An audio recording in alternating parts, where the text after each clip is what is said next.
All right, show off. Okay, for those of people that don't know, last week I got myself a photographer that was on here, and he got jealous, so he got them to send him one. That's right. No problem. My good folks over at Almo Hospitality hooked me up with that bad boy. I also shot a video all about how to use that product with them that I just posted today. But let me tell you, how great is that? And it gave my wife such a feeling of comfort to know that we have something that's safe, that can sanitize, all just with a little spray. So how cool is that? So she liked it, huh? Oh, she liked it. I love it. I think it's great. And if you guys want to check it out, go to hospitality.almoproav.com. That's hospitality.almoproav.com. And no, they're not paying us for this. I just really think the product is important, and you guys should take a look at it for your business as well. Man. So Glenn, today's a special day. It is. Because it made me realize that, and I actually said this to my wife today, that this gentleman made me realize that I'm a frustrated designer. That I was born to be a designer. I've always said if I was in the hotel business, I would want to be a floral designer. I would want to work in a flower shop designing flowers. And every time I walk through one of his hotels, you know this, I've told you this off camera, you know me personally, that there's nothing better than me walking through one of his hotels. And it says something to me, and every single aesthetic, every single design, every single thing he does and his team does speaks to me, because I'm not only a fan, I'm not only a customer, but I am a hotel guy. Yep, so, and I am definitely the first. I'm definitely a fan of our guests, Mr. Roger Thomas and Todd-Avery Lenahan of Wynn Design Development. I think we should get right into bringing them on. What do you say about that, Anthony? Let's design this pod.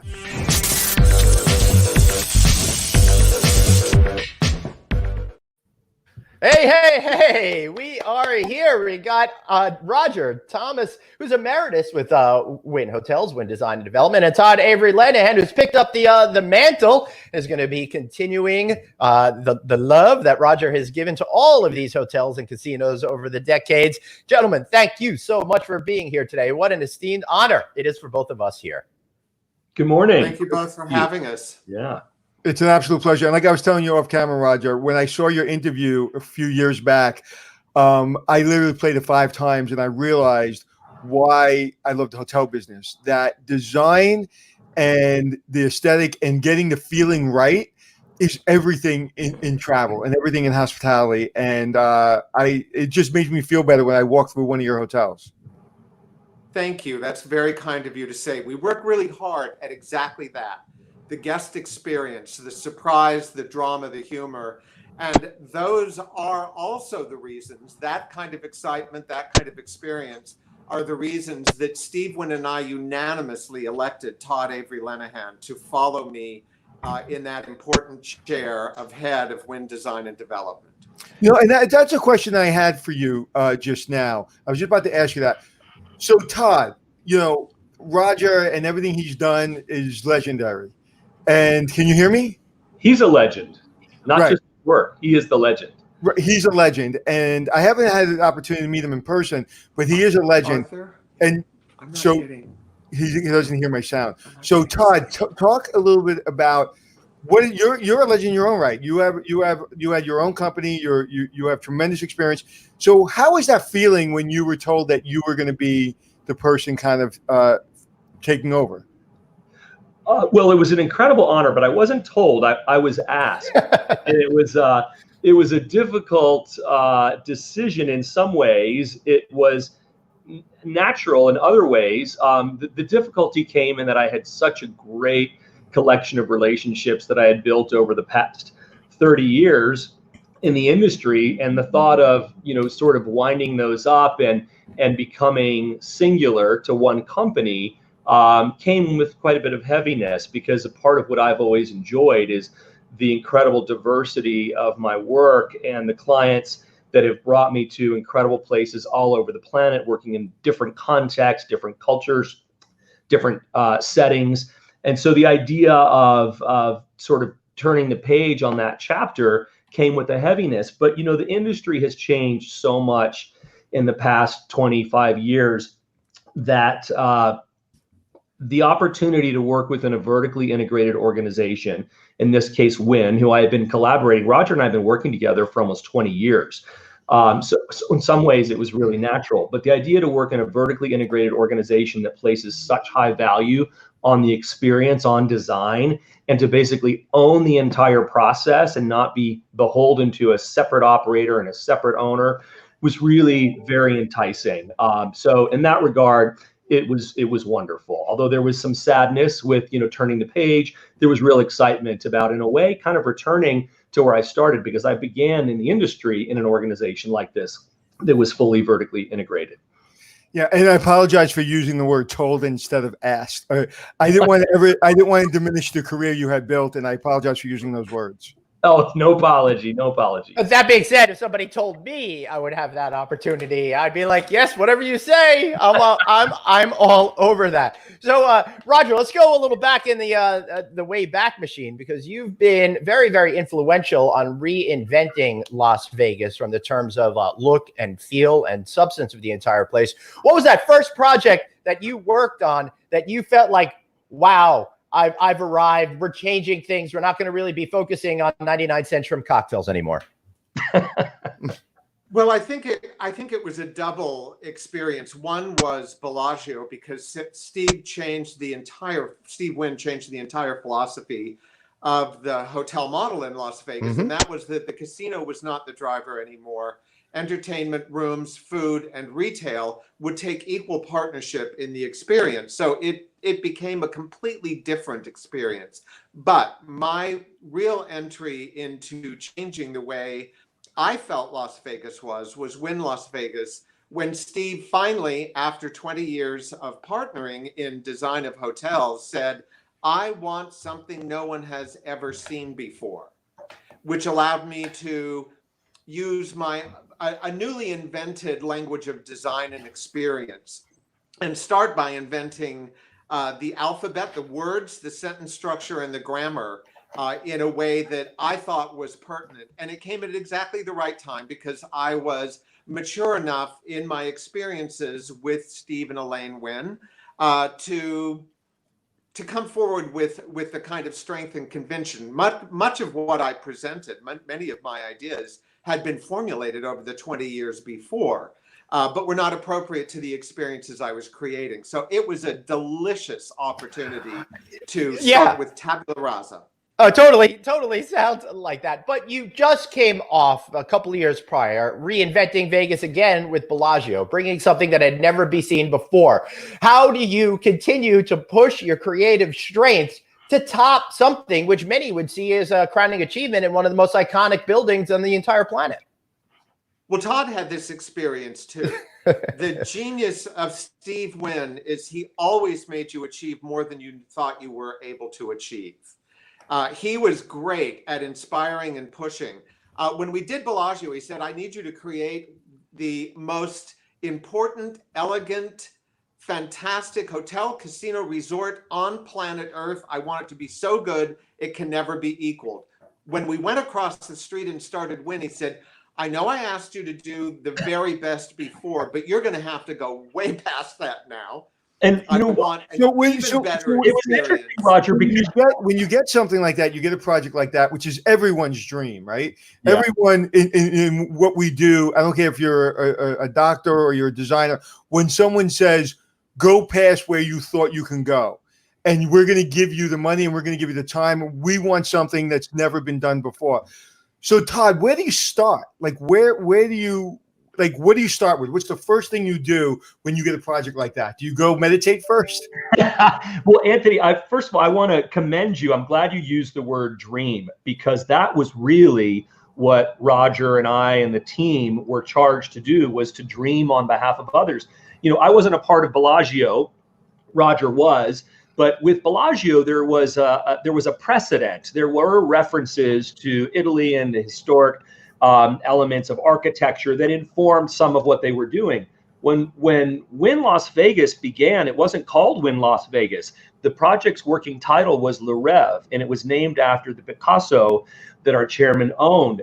And our charge was to create something that really was fantastical and was dreamy. So we didn't really have an archetype or a precedent that preceded us that we could reference like some of the other properties, or say even Bellagio had. And so that was a greater challenge for Roger and I. And when we start, you know, people often think that the idea, the seminal idea, comes in a moment, but it really started the moment that we were born. I think Roger and I share this philosophy, because when we design something, it is not of a moment, momentous thought that we've had. It is the collective life experiences that we bring to the table. So in any one project, we're reaching way back into our emotional, intellectual database, and we are referencing things that come from very deep, intimate places. You know, design is easy to judge on a superficial level because of you see it on the surface, but so much of what's in it is very personal and very intimate, and it comes from places that we often don't talk about, but that's what gives the design real soul, real heart, and it's something that the guest really connects with. Roger, Right. you know, we've often shared that philosophy, but do you remember when we started Le Rêve, our commission, our request from the chairman was dream, do things that were fantastic. Right. Le Rêve really means the dream, and that's the show that has been at Wynn Las Vegas since opening. Roger, I saw you nodding while Todd was speaking. Maybe you could expand on what he was saying. Well, Todd's exactly right. It's because you're going to invent something that no one has ever seen before. That's part of the charge of the dream.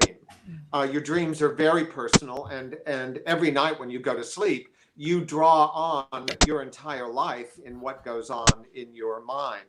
And so we thought of creating experiences that were not only new and innovative for the sake of being new and innovative, never seen before, but experiences with a dreamlike quality. And it allowed me to fine tune a philosophy of design that I call Vocatexture, which is charging my entire team and myself with the constant reminder that our job is not selecting the most beautiful fabrics and stones and woods and things and thinking of great shapes. Our job is to evoke drama and humor and mystery and intrigue and surprise and delight, to make rooms that are joyous, places where the party is always going on, inspirational places where you feel like you have never been a better self than in those environments. Yeah. And make it completely unique, because if you do, your guest will want to come back. And the reason that Todd was selected for cameo appearances for Wynn Las Vegas, along with Jacques Garcia and Naomi Leff and Vincente Wolf, was because in touring around the world, having Steve's approval to select anyone on the planet, do not let money or time or space direct who you're selecting, Roger, he said. I want the best. I want the ones that are able to deliver the dream. And I had known Todd's work for a while, as I had studied the work of these other individuals, and absolutely knew that Todd was able to bring that kind of fresh originality and evocatexture to the environment. He held valuable those same directives that we held valuable. We didn't have to teach Todd who we were. He was already a member of the family. And he's been in every project except one since the inception of Wynn Resorts. You know, Roger, you said something. First of all, that relationship is born. You know, you somehow, when you guys were born, you guys connected immediately before you met each other, and so you were born of the same flavor. When I walk through, and everything you just said really speaks to me, because when you design something, a lot of designers and a lot of hotels, someone had a dream, someone felt something, and all of a sudden it becomes that. But it doesn't speak to me as a consumer. It doesn't speak to the guy next to me as a consumer. It doesn't speak to the truck driver. It doesn't speak to the CEO. It speaks to this one designer and maybe a few other people in that kind of realm. But it doesn't speak to everyone. When you walk through a Wynn property, it is absolutely for everyone. And you do, it's done in a way that I've never seen duplicated anywhere on planet Earth. And I've been through some beautiful hotels where I'm like, this is great. But I can literally be dropped in the middle of a Wynn hotel and not know the name of it. And I immediately know it's a Wynn hotel. There's something about the spacing, about the walls, about the feeling of it, the colors, that is just, it all works perfectly. And I know to get that kind of design, that kind of feeling is almost maddening. I would imagine you guys get yourself pretty close to madness because it is a piece of art. It is definitely a maddening process, but we're mad at heart. You know, Roger, I'd love for you to build on this, but, you know, I want to share something that you said to me when we first started working, you know, because Anthony, I think what you have referenced has to do in part with the fact that every component, every dimension of the experience at a Wynn property is viewed through the same lens of quality and importance, where if you look at other properties in the industry, there's often sort of a budget stratification where different spaces are given different priority, not just in terms of the investment of dollars, but in terms of the investment of energy, the investment of creative capital. And with the Wynn properties, it is made very clear to the entire design team from the onset that every single dimension of the guest experience within this resort campus is to be loved and to be created with madness at the same level. There are no places that are sort of secondary or tertiary. So to your point, Anthony, about why it appeals to such a broad audience, it's because everybody is regarded with the same respect, the same care, same regard. And there's no hierarchy to saying that one level of customer's experience is more important than another level of customer's experience. Our 3-meal restaurants, our buffets, some of our areas that are less expensive to the customer are treated with every bit as much care and every bit as much investment. And Roger, that's something you made very clear to the entire design team from the onset, is don't think that because we're asking you to do a space that seems less glamorous, that it's a less glamorous commission, because we treat those spaces with equal care and equal bravado. And that was Steve Wynn's design philosophy. First of all, think like a guest when you design. Every decision should take that into consideration, and assume that that guest is the most experienced, sophisticated, moneyed, well-traveled guest in the world. He directed that Wynn Las Vegas feel totally appropriate, whether you're in jeans and a t-shirt or in a tuxedo. And also, since you're inventing things that have never been seen before, you need to invest all of those inventions with great authenticity and with great quality. Right. So I would then ask, how do you, when you design something, you don't get too stuck with it. You can't get too emotionally connected with it because design changes a lot. In particular, there was a lot of changes to the Encore casino floor. You figure out what works, what doesn't work, taste change and stuff like that. So how do you make sure that you stay ahead of design trends and don't get caught up with doubling down on things that may have not worked or have simply passed their life expectancy? So you, Glenn, you just said a word that we don't subscribe to, and that is trend. We are not a trend. I saw Roger reacting. Trend is, is a 5-letter word to us that we stay away from. I'll just use a Vocatexture because that was a much better. Absolutely. 4 syllables, 4 letters. Yeah, we're not a trend-driven company. We are progressive in our thinking. We are dynamic, but we are not trend-driven and we are not experimental. Even the things that we do that are innovative are not experimental. They're not imbued with the same degree of risk that trend and experimentation have. But we think of everything we do as timeless and as being something that will endure. That's really important to us. So we don't look over our shoulders at our peers. We're interested in what people are doing from a business plan standpoint, but we don't refer to other resorts, hotels in the industry as case studies or benchmarks for us. We really do live in a wonderful sort of dreamlike silo, And we design true to our heart, true to our mission, and to what we know delights our guests universally. We don't look to follow trends or stay ahead of a trend. We actually create the experiences that become trends for others to emulate. Very well. You know, it's interesting you say that, because I remember when Ian Schrager came on board with the hotels in New York City, and everyone copied Ian Schrager. Everybody, even when Ian Schrager wasn't being Ian Schrager, they were trying to do Ian Schrager, and he stopped being Ian Schrager a long time ago. He's doing other things. But very rarely do I see anybody try to copy you guys. It's almost like, why even bother?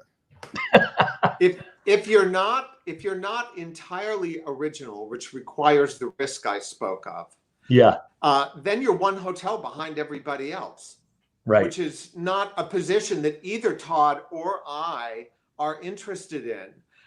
We don't want to. What's already been created has already been created. That doesn't interest us. We're both creators. We have a drive to see things that have never been seen before. So with the change of the Encore, that was driven by in-house, because we're in-house, because we are so collaborative with our operations team.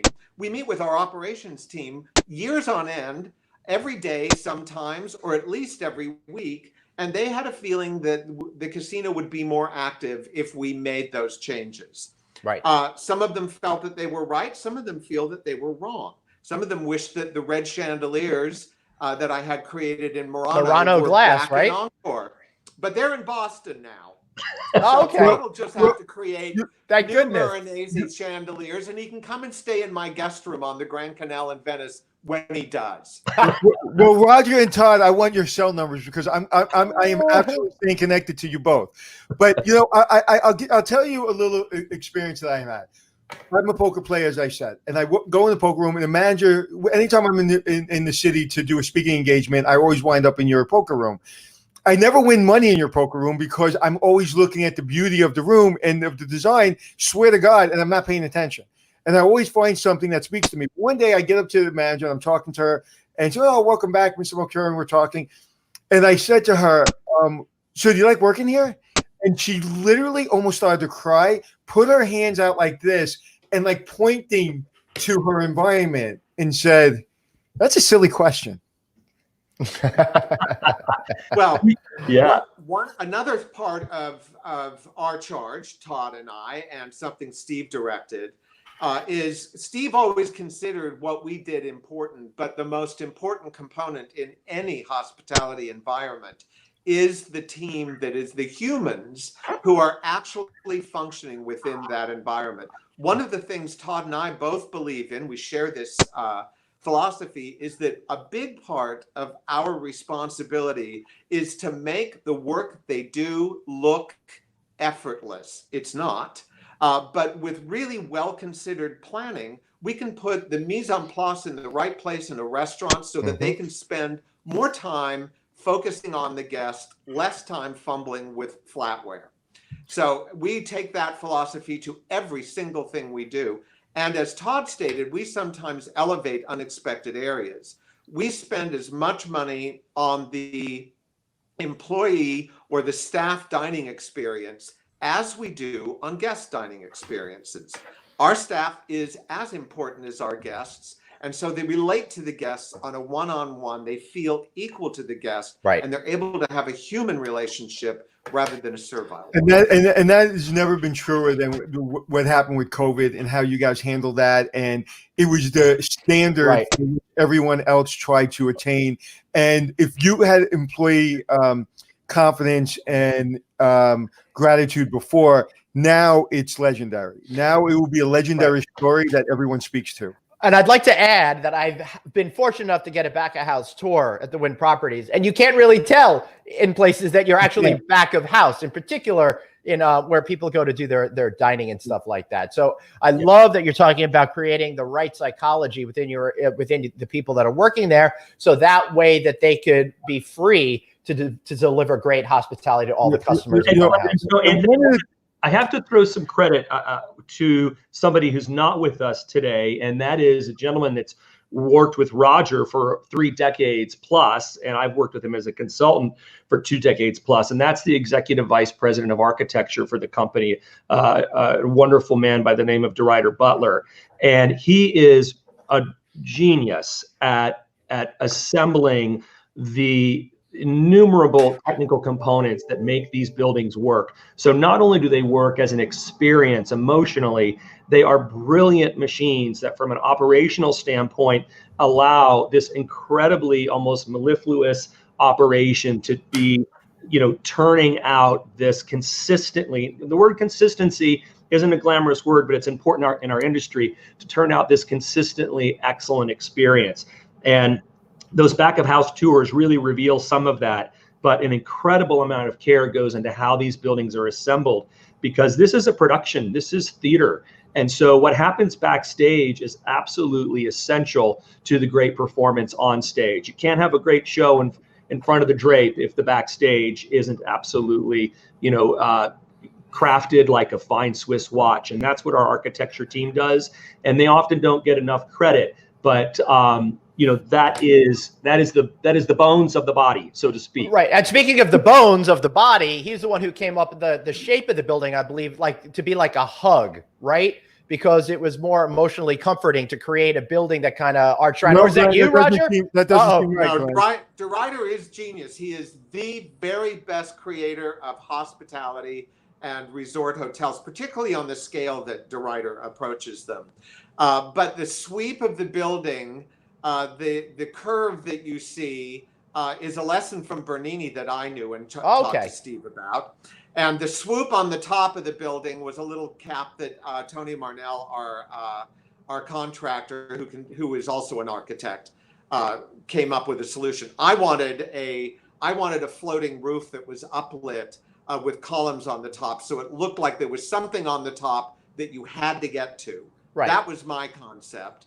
But the swoop was what we ended up with. But yeah, DeRuyter is absolutely never given enough credit for the ease of operation that all of our structures have, and also his incredible cooperativeness. We're all housed in the same building, which is unusual in hospitality design, to have the architecture, interiors, purchasing, and construction teams all meshed together in one place.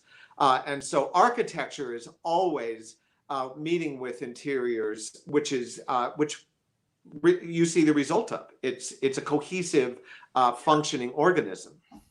I want to go back a little bit, and you talk about, you're there for the employees. This is all about ease. And one of the things I know of being, again, an operator for 34 years now, is I don't like design I can't easily clean.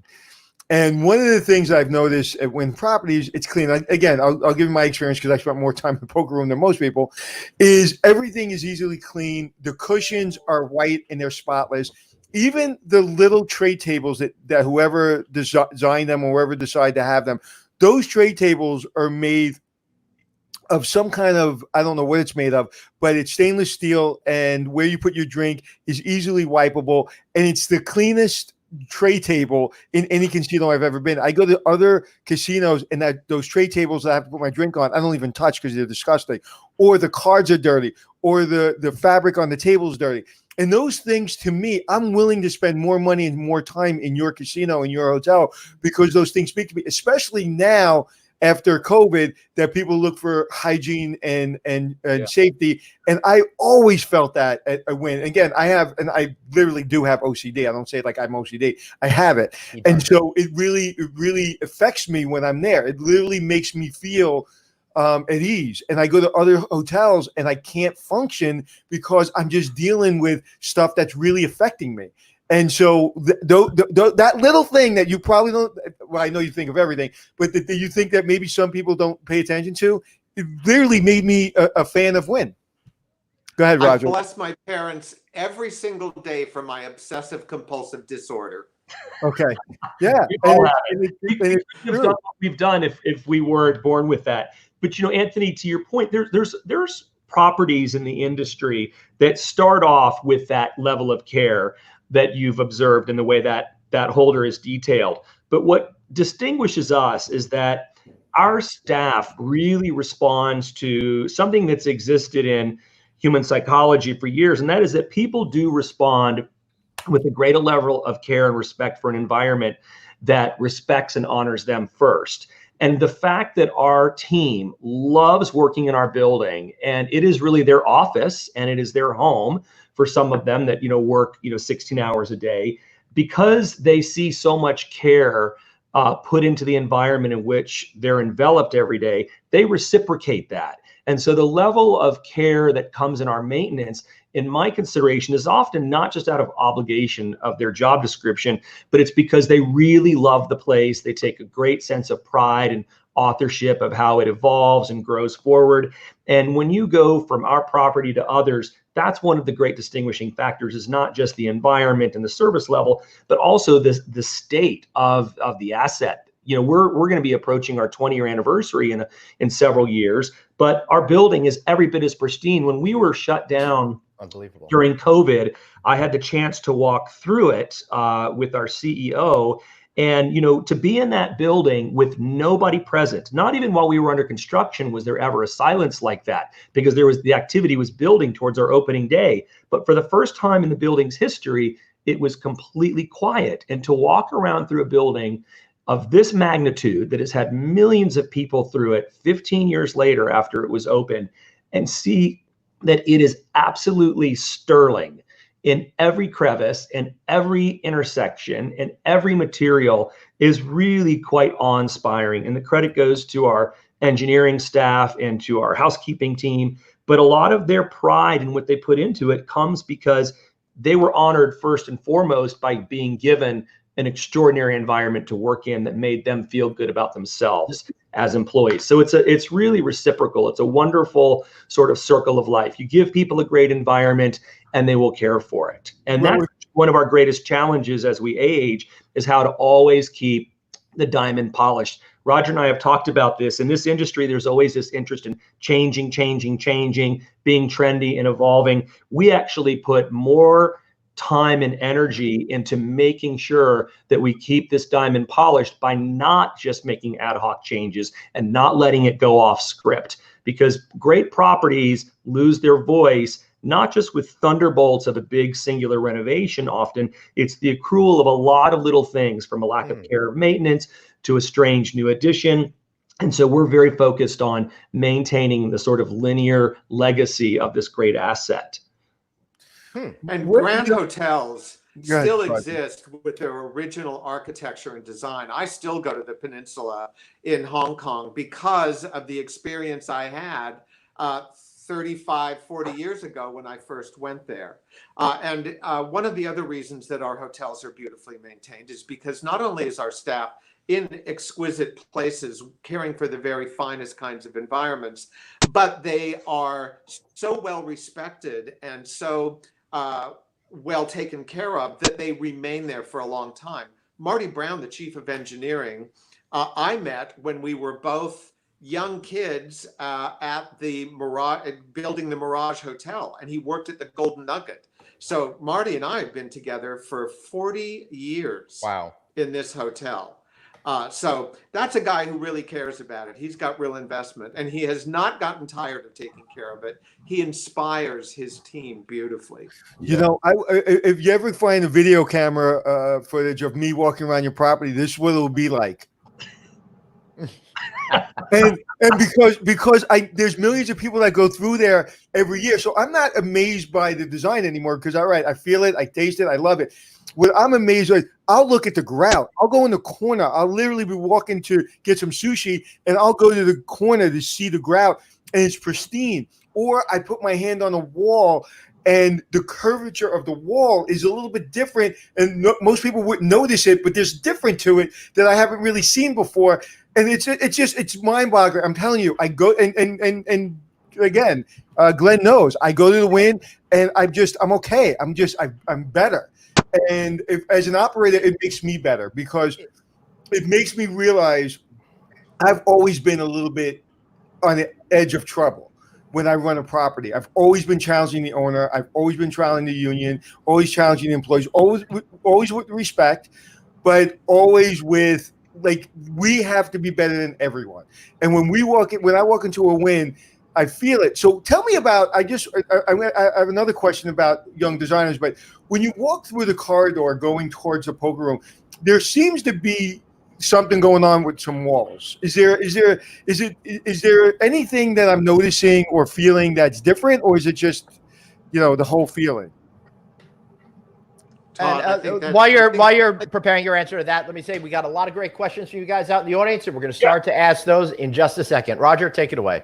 Todd, I think you should take that. Yeah, there were actually walls there, Anthony. You're right. We were doing construction of our new restaurant, which just opened a few weeks ago. So what you saw was, in fact, temporary walls that were redefining that environment that were going to be taken down shortly after you left. That room has now been. But you didn't know. But you didn't know it was a temporary wall, right?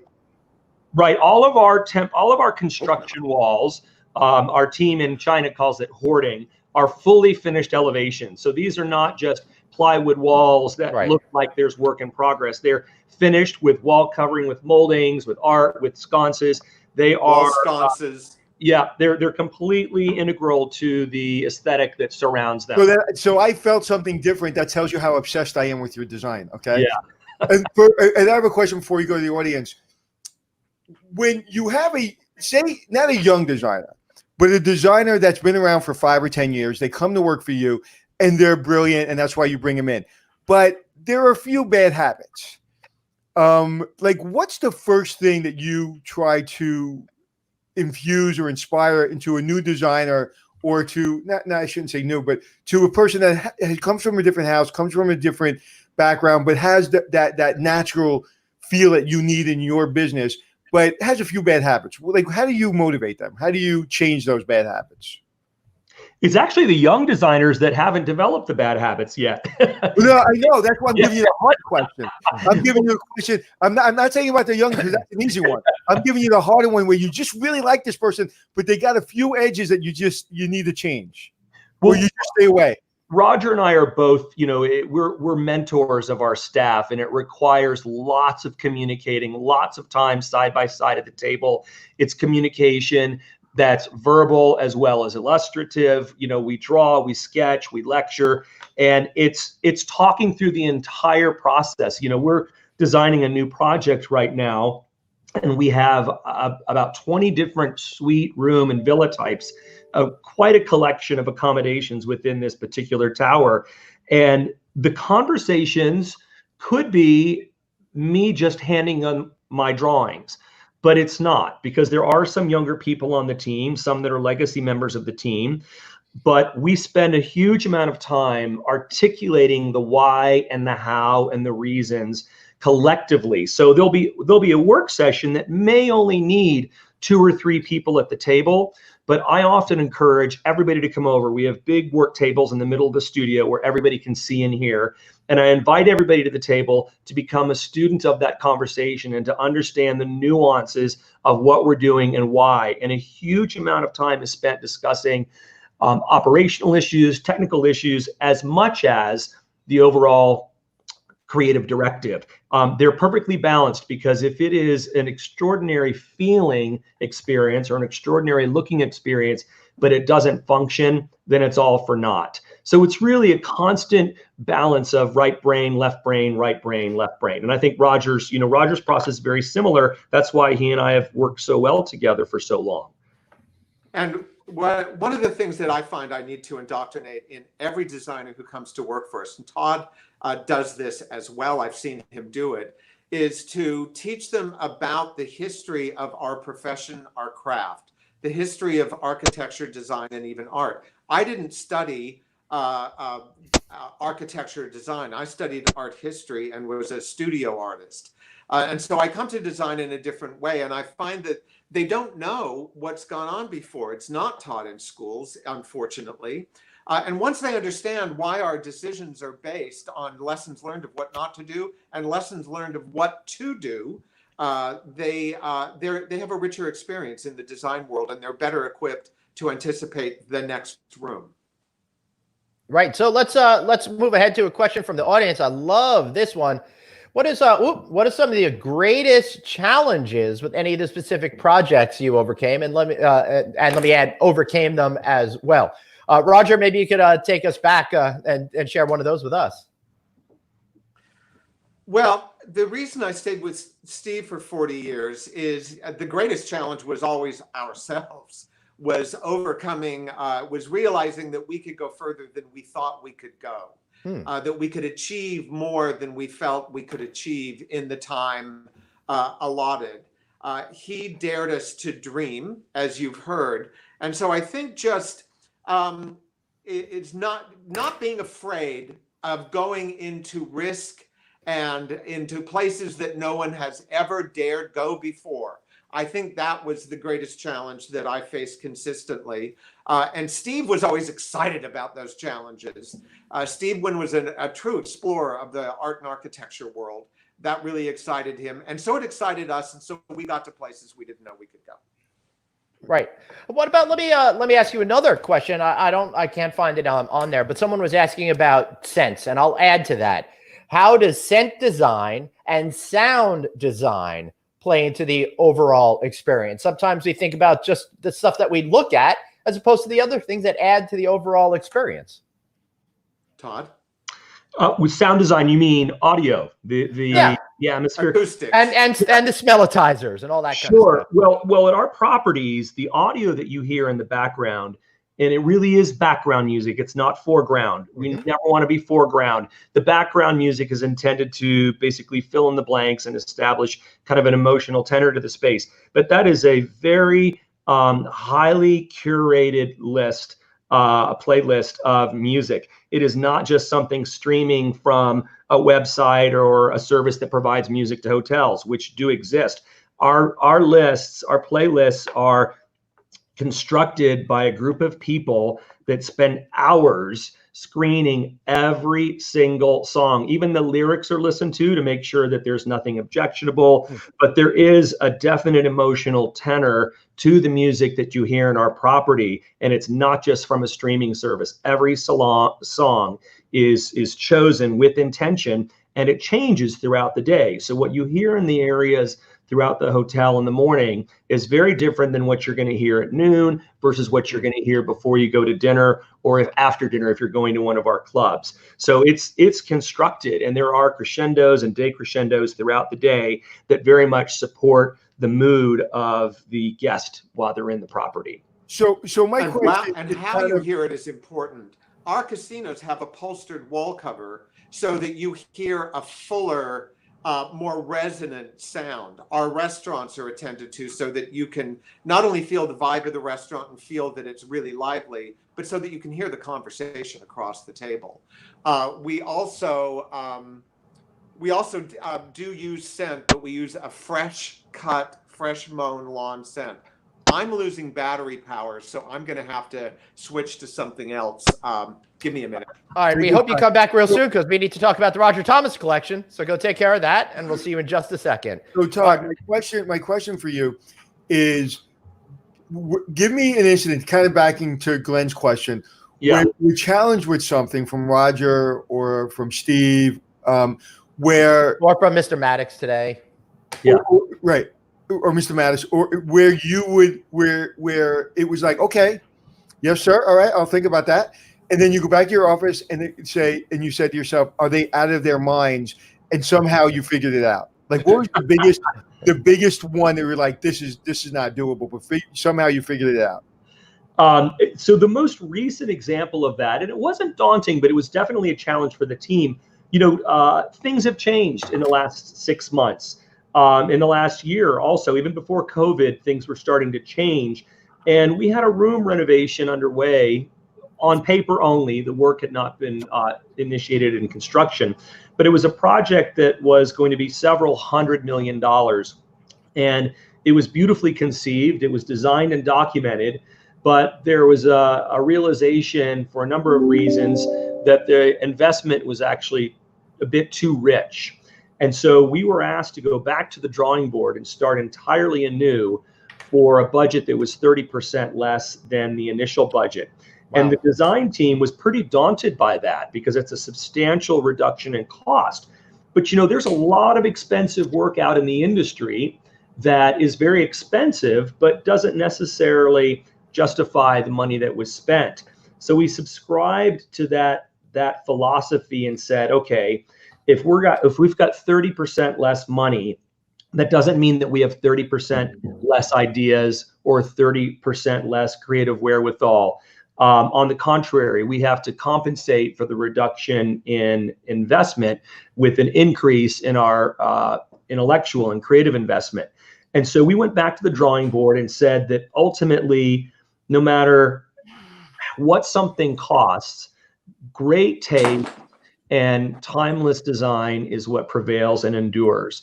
And so we approached the project anew with 30% less of a budget, but delivered something that looked every bit and felt every bit as rich as the initial budget. And so that's an example of the kind of challenge that we're going to see increasingly in the business, not just with us, but we have to increasingly be more and more fiscally responsible with regard to how much we're spending and what the real return on it is, not just from a financial ROI, but also from an experiential and emotional ROI. But that's a challenge that's going to be universal in our industry because budgets are being continually reduced. Right. Can I ask you what the status is of the property that was proposed for across the street? Do you know where you're at with that? We right do. now? Yeah, we are constantly planning. We had a couple of versions of studies and master plans that have been done.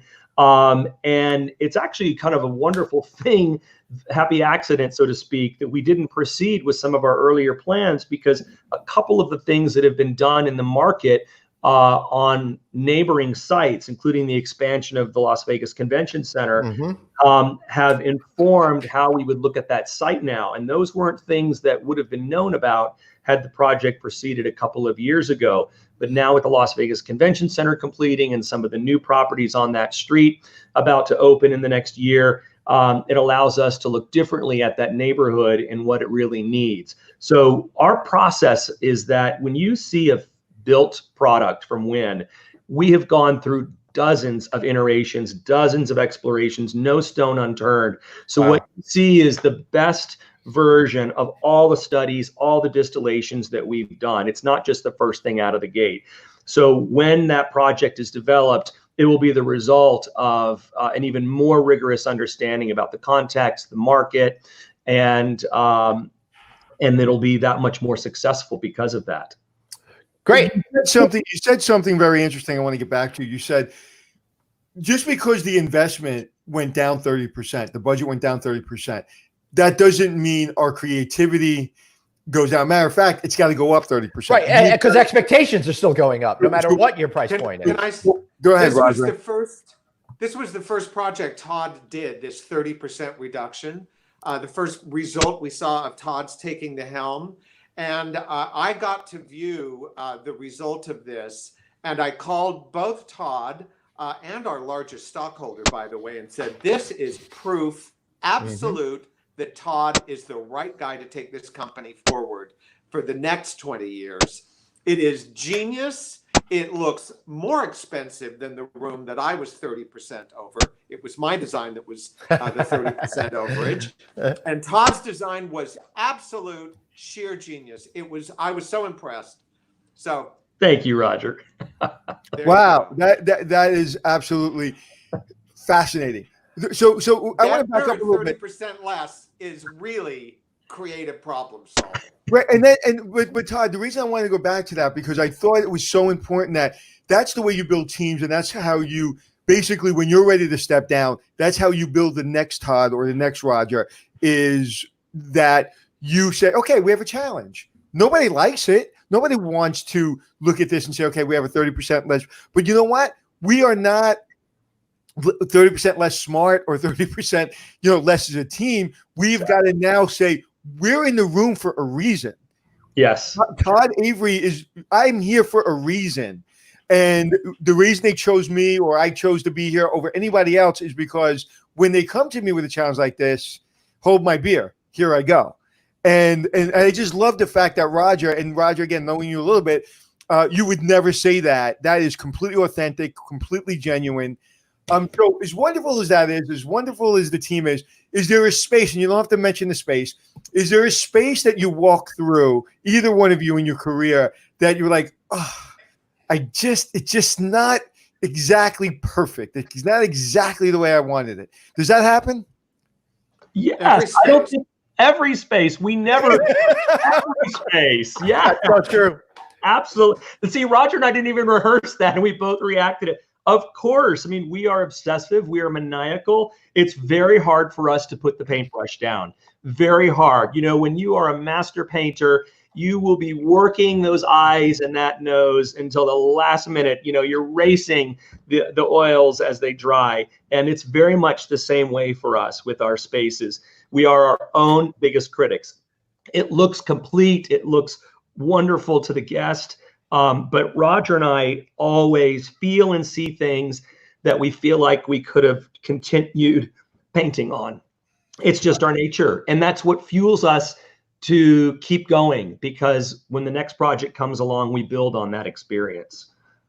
That's funny, because that's exactly the way I feel as a writer, broadcaster, and stuff like that. When I'm in it, this is amazing, this is great, and then I go back to it, and I'm like, ugh, what was I liking about that? It's horrible. You know, it's interesting, Todd and Roger, because I probably tend to be more like you as far as maniacal and obsessive, that I actually stop myself, and I'm okay. And I don't do that to myself, because early on I did that to myself. And I started reading a book called Burnout. And as I'm reading the book called Burnout, I'm like, well, I shouldn't be reading this book if I wasn't burned out. And I got myself so obsessive and so 19 hours a day, 7 days a week, turning these hotels around, that I literally have to say, once I put the paintbrush down, it's good. And I just have to say to myself, accept it. And so, yeah, it's exhausting being us. I say to myself, what did I learn from this? Because I know another experience is around the corner. Right. Another challenge, another opportunity. I don't really think of things as challenges. I think of them as opportunities for creative problem solving. And there's always another one. So as long as you learn and don't repeat your mistakes, that's good. So what is the biggest challenge now with COVID and design? And, you know, one of the things that we've heard from designers is, I'm not designing a hospital. You know, I refuse to design something. We're in a pandemic, but, you know, in 2 or 3 years, or hopefully even sooner, you know, hopefully this will be in our rearview mirror. I'm not going to design something for a pandemic. How do you handle this?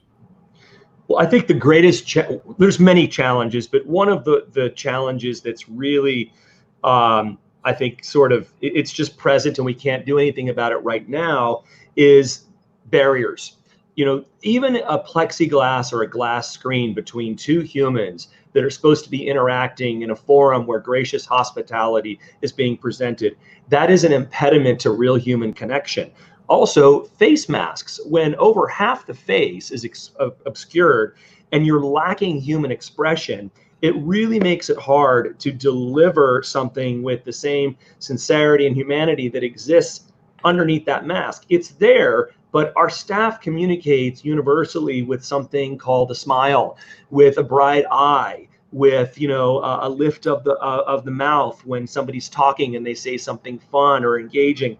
All of that is now obscured. So you have barriers to seeing facial expression, which is essential in delivering really sincere hospitality experiences graciously. And you have physical barriers. You have pieces of glass, you have stanchions, you have dividers. And all of that is antithetical to what our business is all about in the hospitality industry. But it's here for now. So we've been working to make the most invisible barriers, figuratively speaking, as possible, but they're still there and people feel them. You know, there's a conviviality and a socialization that occurs between people in a restaurant, people at a poker table, people in a theater, people in a bar. And when you're separating them and you're putting barriers between them, it really impedes the thing that humans need, which is connection with other humans. And that's a challenge that is present and that we're not going to be able to overcome anytime soon. Yeah, and I would say one of the things that you were ahead of the game with was more of a touchless guest room, because you have it powered by Alexa. I happened to stay there in February before all of this happened. It was the first time in a hotel room I really got comfortable with and enjoyed that particular feature. So I think that's something that you have as a component that adds to guest satisfaction as opposed to being a takeaway. And Todd-Avery, I got to tell you, when I was over there walking around the casino's floors on June 5th, things may have changed, but I liked what you did where it was like a choose your own safety adventure. There were a lot of barriers at some tables, but no barriers at others. At say like a blackjack table, you only had 2 gaming positions instead of 5 or 6. So yeah. I like that you were looking towards getting people to feel comfortable in the way that they would feel comfortable, as opposed to you trying to tell them how they should feel comfortable. Yeah, you know, there's guidelines and rules in place that we have to adhere to, but it's helpful for the guest to feel like it is something that benefits them as opposed to something that is restrictive to them. There's a fine line on how you make it feel like it's an amenity and an enhanced experience versus something that's imposed upon them. And so even, you know, if you walk into our properties, you know, we have the thermal image scanning that checks the temperature of our arriving guests. We're the only property that I've seen where our guests can walk seamlessly from the porte cochere into our lobby without any break in their cadence. They flow through very smoothly. We hand them a mask. We offer sanitizer for their hands. But you'll see at a lot of other hotels, guests are being queued, they're being put in stanchions, and they're having to do the same thing in the hotel that they just did perhaps at the airport where they came from. They're because, you know, it's adding to their anonymity, which masks have already done. And we've really worked contrary to that, where we still have individual recognition, direct connection to the guest, and a seamlessness in the way we introduce taking a temperature or handing somebody. Seamlessness indeed. Producer Jeff and I walked from the parking garage into the facility. And the only thing I noticed is you had more limited access on entrances. But I walked in, everyone said hi. I didn't think twice. When I was walking out, I noticed that you had the thermal temperature detectors. It was just that subtle that you were doing what you needed to do, but you weren't interfering with the experience that I was about to have. And I think it was very clear when they did that, because they went to 7 hotels that day. I was going to go, but I couldn't make it. And it was clear that you guys haven't set the bar. Because that's the kind of environment I want to walk into. I want to make sure everybody's temperature's checked. I want to make sure employees are wearing masks. But he said something to me that really spoke to me. He goes, Anthony, there's some tables that have plexiglass, but if you want to play blackjack, you can play at a table, you know, with one person on one end, one person on the other, and it's just 2 people. And I was like, yes, I'm in. And then there's one casino that actually has a barrier in front of you and 2 barriers on the side. And as much as I love playing, I just couldn't do it. I just, you know, because of my... Well, I think, Todd-Avery, I think you've got some of those too, because again, it's choice, right? Yeah. Right. I'm sorry. I feel very claustrophobic in that environment. And at Wynn, I just watching it, I wasn't even there, and I felt like, you know, it felt so there must have been a lot of thought into that. And yes, Roger. I think that's exactly it. The same team that is figuring out how to enchant you, because they are in-house and they are given great currency for their value and for their opinion at the operational table. That same team that enchants you is figuring out how to continue that enchantment in this unenchanting time. Todd has been working diligently with his entire group to come up with ideas to not let you know that the thermal scan is there, to make it a human, hospitable guest experience. It's really his team that's made the difference, I think, as well as working so closely meshed with our operational team. Because for every solution, there's a concern, and that needs to be solved. And but Todd's team knows how to handle that from experiential and aesthetic, visual, as well as sensual concerns. And our operational team has been incredible. You know, we're the only property that I've seen, or we were at least the first, if somebody's caught up with us, that has, you know, beautiful place to purposefully place your mask while you're dining and while you're drinking. That's sanitized and disposed of after you leave. You know, a beautiful debossed card that has a mask graphic. You know, everything's been thought of. Wonderful little QR scanners at every table. The level of detail to which we've gone to still demonstrate that we've anticipated you, because anticipation and anticipatory service is key to delivering hospitality at an elevated level. And so everything that we've done has been about communicating that we do anticipate you, we are ready for you, we await you, we welcome you. Our moves have not been reactive. There have been guidelines issued by the state and by government authorities, but so much of what we did actually preempted those guidelines to the point where a lot of the authorities actually looked at what we were establishing as our company protocol and adopted some of that as the broad standard for everybody else. Right. You were the first ones out of the gate with a very comprehensive document. I remember when that came out, how great it was. All right. It's after 1 o'clock, so we're starting to run down on time here. Roger? I just want to say that is also due to the extraordinary leadership of Matt Maddox, our CEO. Absolutely. He has been right there with everybody in person solving these problems, and he is inspirational. He kept them all on board, which by itself is Herculean. But he has led because of his superior intelligence and because he really, really cares. He's a great human. That's awesome. And that every day. He lived this every day. He hired an epidemiologist, and he became an absolute student of what was occurring, and was actually invited to the White House to speak on what we had done. It has become quite accomplished in this space. It's been an extraordinary effort and really precedent-setting in the industry. Great leader. And as someone from the outside looking in, that's exactly the feeling I know that Anthony and I both had. Roger, you're an emeritus now. You're kind of retiring, but we were joking before the show. You're not really retiring. Of course, you have the Roger Thomas collection, and you've been doing more designs for that, but you're also working on some home projects as well. Anthony, how cool would that be to have Roger Thomas do a design for your home? You know what would be even cooler? Is to have Roger come on my new show and be my designer with me for one of my projects. Absolutely. Well, I'm a good designer, but I'm really a crappy client. So tell us a little bit about the Roger Thomas collection. Well, the Roger Thomas collection happened the same way Todd's products happened. In an effort to create a very unique environment, you have to invent everything in the environment. So you learn how to make everything from lighting to furniture to the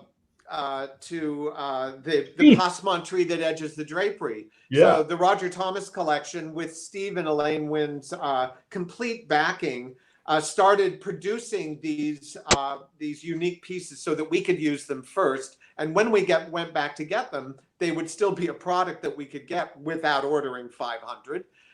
And so I've continued to do that. And I've been working on new product for Samuel & Sons, which will open soon, which will launch soon for passementerie. I have a bedding collection with Fabric Innovations. I have new lighting with Boyd. In fact, won Interior's coveted award for Best of Year last year with part of that collection. I am working on new designs for Quintus, a furniture company that I'm very involved with in Los Angeles, for which we do very high-end bespoke bench-made furniture. I'm working on new designs for Rocky Mountain Hardware. La Brazil is going to launch a new collection of guest room and bathroom amenities. So I don't like the grass to grow. That's for sure. I'm also a big fan of oh my God, Deborah Herman over at Fabric Innovation. She's pretty freaking awesome. Yeah. And if you guys ever fly Delta and you get to go first class, that's her stuff up there in the first class cabin. I know. So that's pretty awesome. I know you know that, Roger. Well, I have to tell you, it's interesting how many times the team here, when we're sourcing something, we'll be looking through a catalog or a list of available product. And many of Roger's items that he's designed very discreetly have the tag that it's designed by Roger Thomas. And it's interesting how we'll select something, and only after we print the cut sheet and have fallen in love with something and decided it's going into the job, do we then see the little thing that says designed by Roger Thomas. And then you say, of course. Right. Hey, I'd be remiss if I'm sorry. Did you want to say something? I was going to say, yeah. When it comes to the people on your procurement team, here's Cody Herzog, who I think is Laura's kid over there, and she's been a big part of the procurement team over there, and is an absolutely fantastic professional. So Brilliant purchasing director. Yeah, we have an amazing purchasing and construction group. Our purchasing team and construction team are extraordinary. And that's interesting, because that whole process that most people aren't in the building or design or hospitality industry, they don't realize how many people are in that chain, and how many people, once you have this vision, to bring it to life is a different story. To have the vision is hard enough, but to bring it to life is probably almost more impossible than to have the vision to begin with. So one of the things I want to ask is, I would be remiss if I let you gentlemen go without asking the question that I've had for 34 years. What is the secret to bathroom lighting? Ah, interesting. I have my theory. It's all got to start with the face. You've got to have really flattering lighting that makes people look like the best version of themselves, which is usually shadowless lighting, full fill lighting, just like you would find on a makeup artist salon styling table, backstage at a theater or in a great salon. So full lighting around the face that's shadowless, evenly balanced, that renders color in the skin correctly. Then in addition to that, you want to supplement the space with a nice balance of task lighting, as well as sort of ambient lighting and sparkle. But it's all got to start with what's happening at the vanity and how somebody looks, and then you build from there. I totally agree. I think side lighting is really important, not only in bathrooms, but in all public spaces, so that we don't walk around with all of those shadows. And I think light surfaces in the bathroom that reflect all the lights that are on the ceiling, using up all that wattage, reflecting back. Look, we lost his signal. I'm sure he'll pop back. Oh, there he is. Yes. There you go, Roger. You're back.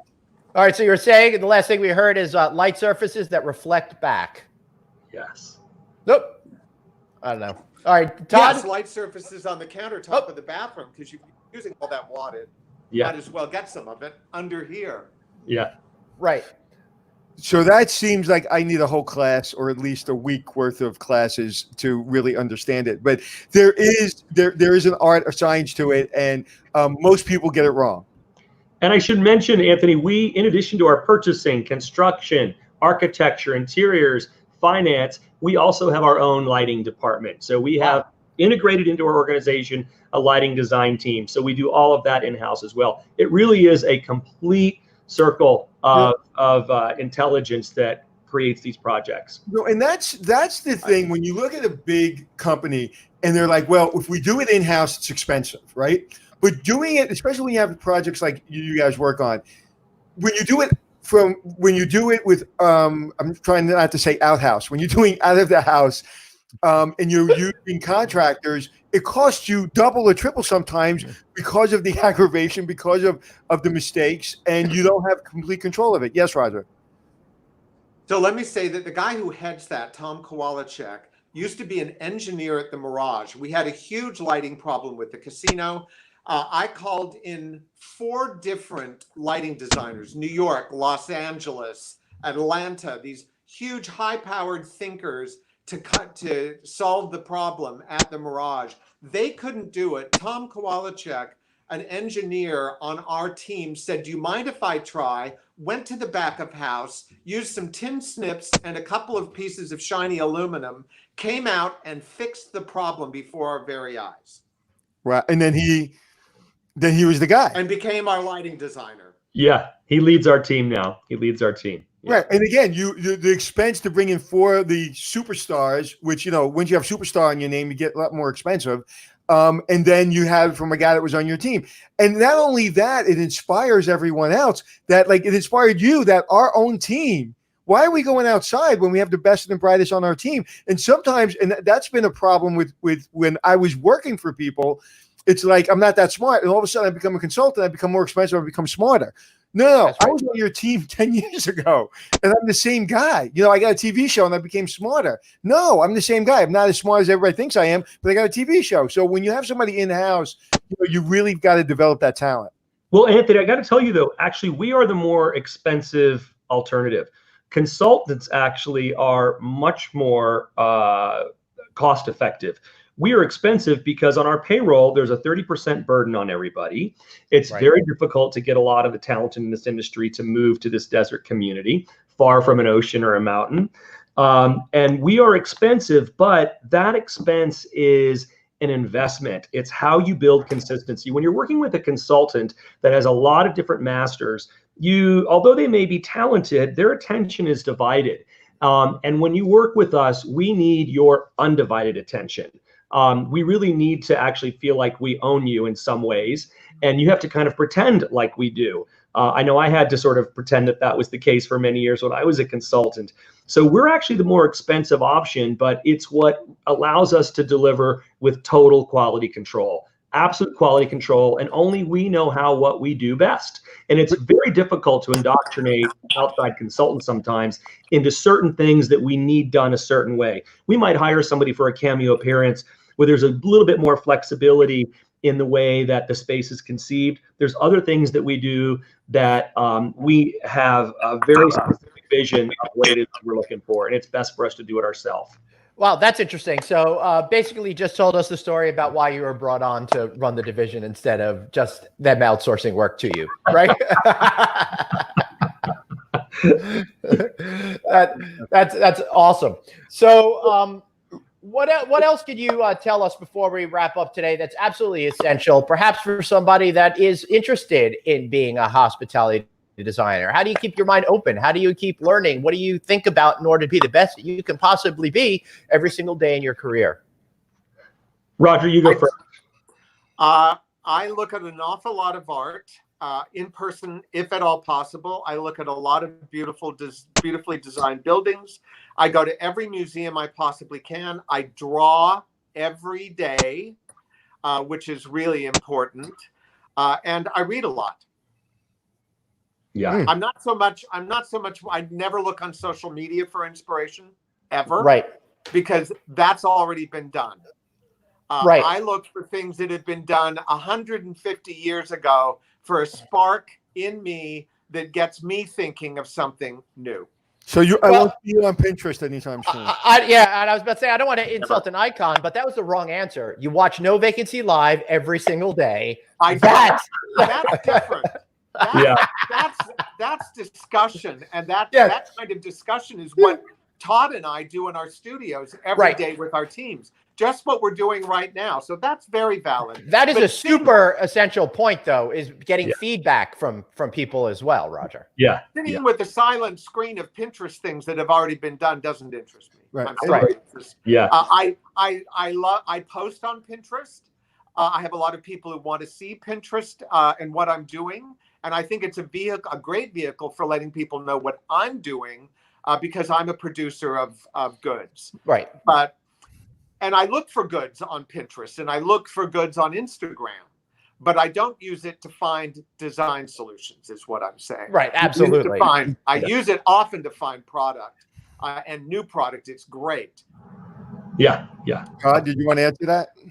It's very similar. We feed ourselves the same way. I constantly have a stack of books that I am immersed in, and inspiration for design can come to me just from words, not always visuals. Although I love going to museums. I grew up in museum towns, and I find great satisfaction in looking at the work of the great masters. I also find inspiration in music. I'm very inspired by the construction of a song or a symphony. I can envision spaces when I really allow my mind to start decoding the components of a piece of music or an orchestration. I often assign some of my design elements in the space to specific instruments within a composition. So I'm very inspired by music. I'm very inspired by literature. But I'm a dreamer like Roger is, and my inspirations don't come from things that have already been built. Although I do admire the classics and I admire history, especially in terms of the discipline that they teach us about, rational design. But the actual final idea that we arrive at for a space usually comes from a space that's much, or comes from a sources that are much more diverse than anything that exists today for us to look at. You know, you've both been in this business for decades, and you both have the curiosity and the passion of a first-year college student. You still have that just complete curiosity, and that's what I think makes the greats the greats. It's not what I did yesterday. It's what I'm going to do tomorrow and next year.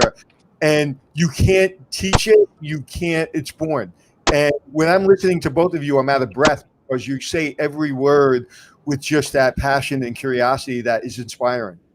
Well, that's so nice of you to say, Anthony. And I'll tell you, it's wonderful for that compliment. Although I would say there's a dark side to it for me, because I know that in my work sessions here at the studio, and I know it's the same for Roger, because he and I have been in work sessions together, but I'm very impatient with people that are not curious and not learned.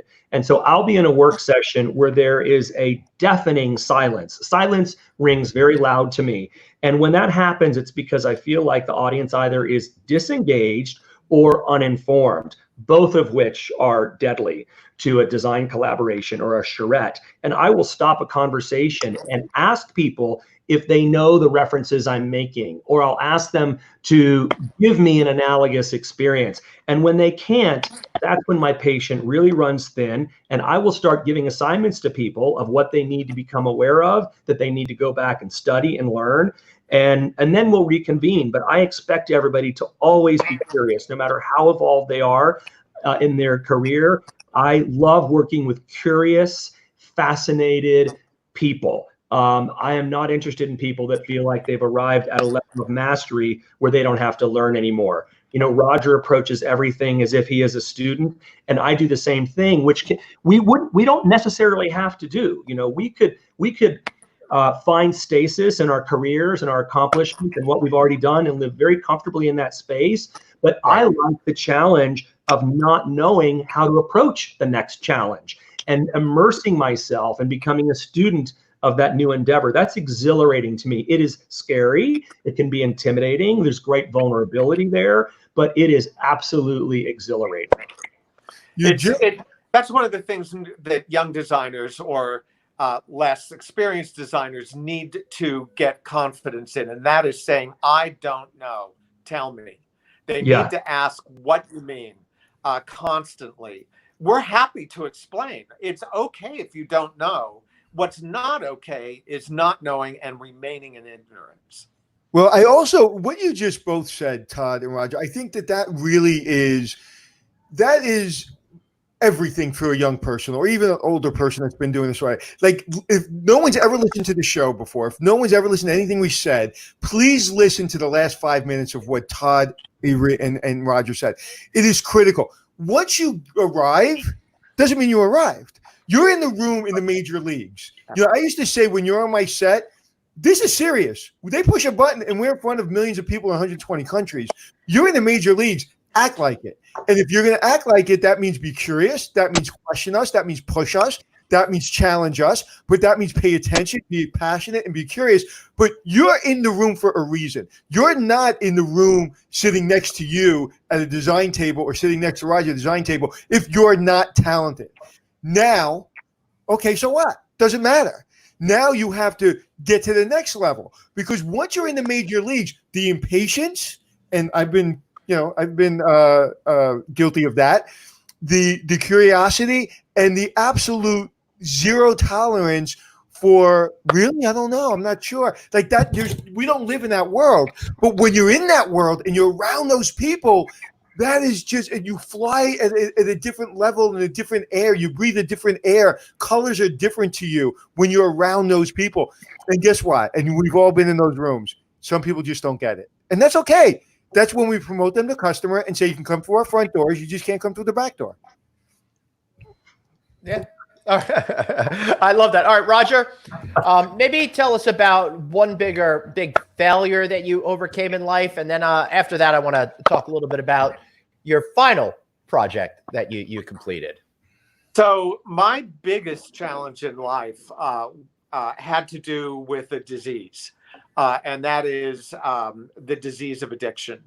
And I thought that it was helping me.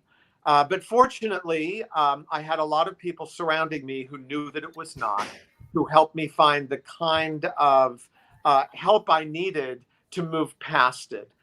And that was 25 years ago. And I include Stephen Elaine Wynn as being integral in that.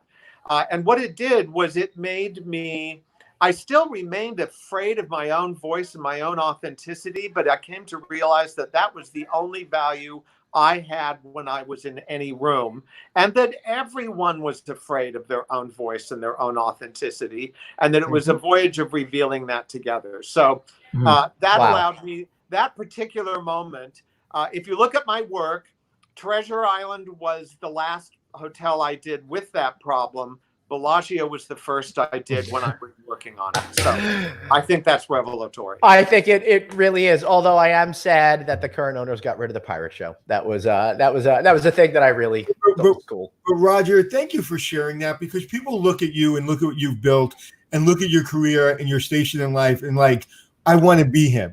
Right. You know, I want that. He's so lucky. So I was also I had a lot of difficulty as a student. I am severely dyslexic. So I've had other challenges.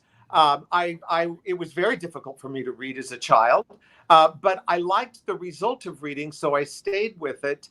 And I read all the time, and now I read really well, even though I'm severely dyslexic. Wow. It's like going to the gym. I wasn't really very strong when I went to the gym the first time.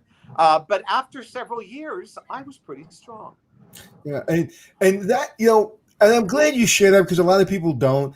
It's like to make the cake, you got to see how you make it. And again, you got to break some eggs. And I can't tell you just how in love I am that you said that, because I know there's people that struggle out there. I'm very fortunate. I haven't had an addiction, but a lot of people around me have. And to see what you've accomplished in life, sometimes you're your own worst enemy. And when you have love around you, they help you get there. So thank you so much. It's a blessing to share that story. Thank you. Now, I had the opportunity to spend my last trip before COVID was at several resorts, and I round up at the Wynn and the Encore for Radisson Hotel Group's annual conference.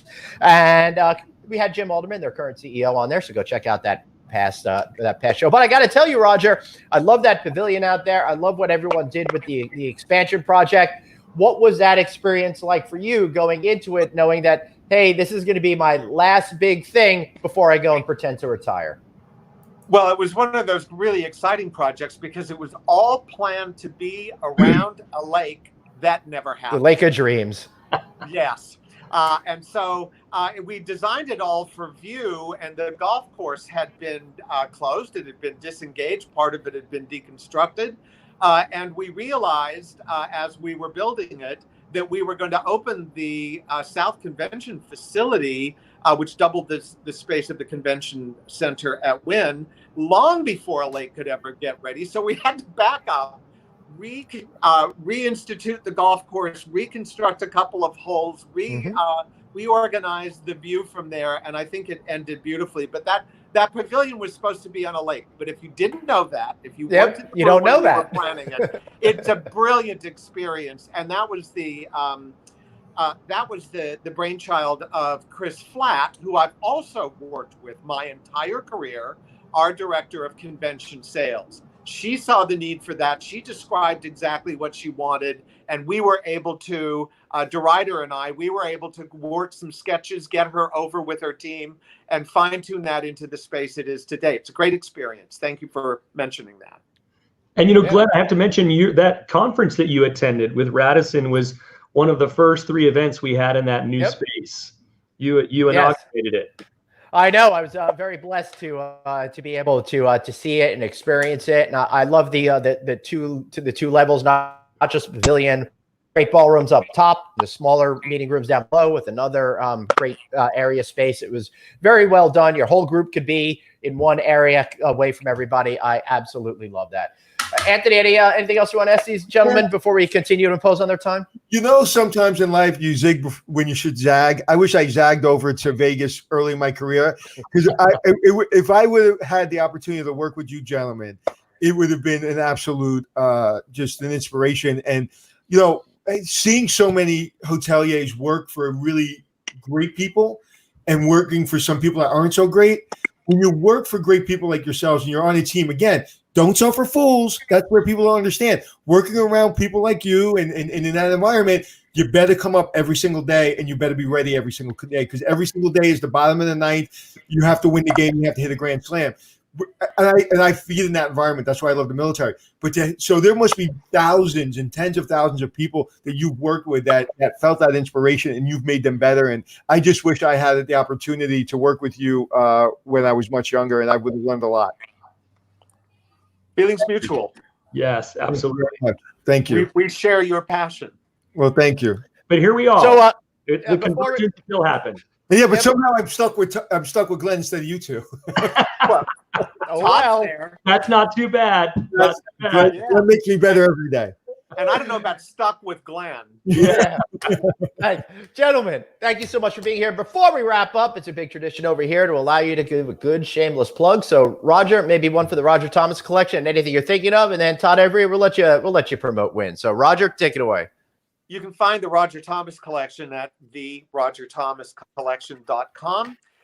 And I also can be found on Pinterest and on Instagram, of course, and most other social media platforms. And look for all of my new product for my wonderful partners at Samuel & Son, at La Brazil, at Boyd Lighting, at Fabric Innovations, at Quintus, and so many others. Thank you for your time. Thank you. Todd-Avery?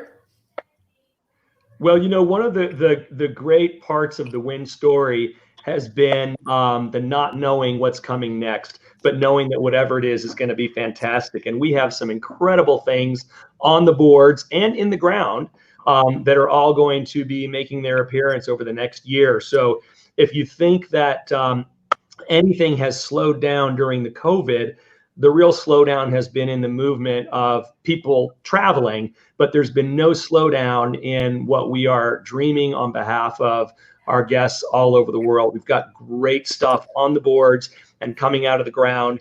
And so the next time you come back, there'll be some wonderful new surprises for you that, although new, will feel like they've always been here, which is exactly one of the things we always strive to do. And our industry needs to hear that. We really need to hear that. That's an inspiration to all of us. And we will be coming to Vegas soon. So, Todd, I would love to meet with you in person and do the show in person with me, you, and Glenn when we get there. It'll probably be sooner rather than later. Yeah. But we really, we were waiting for some inspiration the last couple of weeks. Because of the numbers and everything, things are slowed down again. But hearing that you guys are hard at work and you're going to bring some great ideas going forward makes me real happy. Big stuff, too. Big stuff. Wow. If All right. that's scary. Yeah. Gentlemen, thank you so much. What an honor and a privilege it was to have you both here today. So thank you so much. Anthony, I'm going to wrap up the show, but thank you for being here. Wow. Oh, wow. Now, before we wrap that part up, before anybody tries going offline, Anthony and I are going to be featured in an article that somebody's putting together. So if you would like to make a comment right now about what this show means to you, what the show has done for you, what you hope the show is all about, leave that comment in there, and you might get noted. You might get put in that article as well. And Anthony, they're looking for a quote from you about what the show does for the industry. Well, you know what? It just did it. It was a great example. We went to the altar. We went to church today, right? and what happens? What happens, right? People have faith. Mm-hmm. The reason Wynn and the people around Wynn work like glue together is because they have faith. They have faith that they can do something that hasn't been done before. Mm-hmm. They have belief in each other that when somebody says 30% less budget, it's going to be bigger and better anyway. Yep. And that there's one way to do it. And the way to do it is our team being together. And so I think it was a great example of why the Wynn experience works so well. It's because people are impatient, people are curious, and people are real professionals, and it takes a lot of work. But think about them. They've been around for decades. They've collaborated on projects, the biggest projects in the world. And do they seem they even look tired? No, Roger's claiming to be retired, but he's not. No, tired. Do they look Oh, tired? tired. Oh, no. There's no way that these guys are tired. They've got boundless energy. Right. And that to me what this show's about. This show's about talking to maybe a vice president of operations, and then all of a sudden we're talking to a CEO. But then we're talking to an icon, a legend, a person that took hospitality design and said, no, we're not going to go here. We're going to go here. Right. Don't try to keep up with us, because the second you get there, we're going to be here already. That's right. Yeah, I love that I got schooled on the use of the word trend. That was when you said trend, I was like, oh, you just used the dirty word. But they said something also that was very critical. Mm-hmm. This was a class. This was a class. What was also interesting is when you go through a Wynn hotel, they're not focused on the next big thing. They're not focused on let's recreate what we just did. Let's maintain what we did. Let's show that 20 years from now, the place is still spotless. That place looks like it just opened. They just took the bubble. It really does. Yeah. It's amazing how unbelievable that place is. All right. So, Todd-Avery, I know you're backstage still. We'd love to go up to the Boston property and do a show from there. So let's talk about how we can make that happen. And Anthony, I'm feeling very good about today's show, but I think people might still want a little more hospitality success. How could they find that? Well, actually, hospitalitysuccess.com or Hospitality Success on Facebook. We're also going to do a Facebook Live this week where I'm going to break down the components of a show, and it's going from a branded hotel to a non-branded hotel and how you do that. So I'm going to take one of my shows, which is actually a show I just looked at last night. It was in San Francisco, the San Francisco airport, very big, very, very nice hotel. And they took their brand off because they wouldn't do the PIP, and they tried to go private, and it wasn't working out very well. And I'm going to show how you can be successful, doing an independent hotel, and awesome. Vice versa. How do you kind of think about going into a brand? So I'm going to break that down step by step. Me and my friend Jeremy, my partner, we're going to do it this week, and we're going to do that probably once a week. Beautiful. I love it. And I want to thank everybody for being here today. Remember, subscribe to our newsletter. Text the word hotel to 66866. That's the word hotel to 66866. And I know you guys out there are vibrating with love and light and pulsating with love and light. So remember, you've only got one life, so blaze on. And I got to say something before we go do that. Yeah. Like, we asked for comments about what does this show do for you, right? We all have our challenges, right? And we haven't been traveling. We haven't been getting on planes. And what this show does for me, it's a classroom. And that I get to sit with people that I consider like literally legends and mentors. That Roger was on this show for an hour, and I've always admired him. And Todd-Avery, I don't know very well, but I know his name.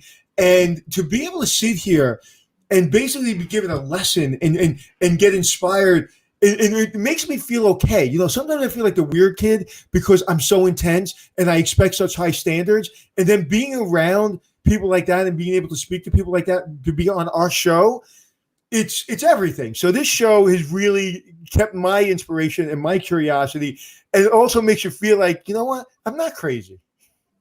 No, you're still crazy, but not for the reasons you think. So, all right, guys, let's do that one more time. You've got one life, so blaze on, and thank you so much for checking in. We'll see you tomorrow, guys.